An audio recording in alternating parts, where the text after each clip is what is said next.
Oh pare, ayan yung kulungan, oh. Yan ha. Nasa likod ako, ayan yung pinakalababo natin. Ha? Nasa likod ako ng gradas. Yan. Tapos sinasabi ko sa iyo, ito yung pinaka brooding saka yung breeding area dapat. Ayan, yan. Yung buka-buka na yan. Ito yung gradas. Ito. Dito sa gawin na ito yung gradas. Ang sinasabi ko, ito sa wall na yan,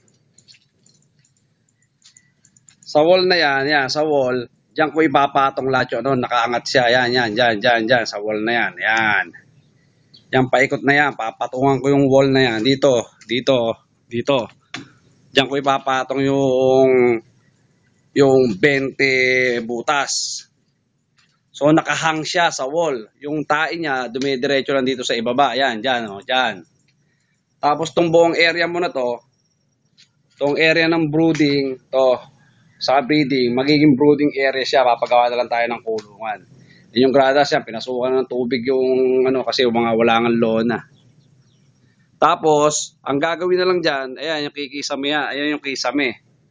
Ayan o, yung sinasabi sa'yo. Tapos, ang gagawin na lang dyan, yung bandang parting itaas na to, yan, papalagyan ko pa ng sawali, yan.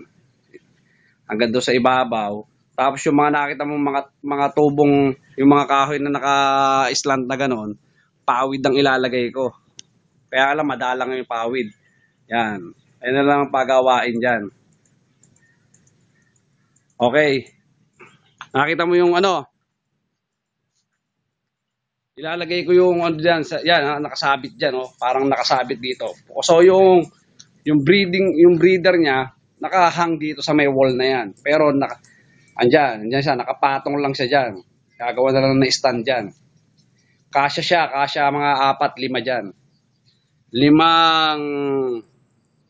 Limang butas, benching ko ang kasya.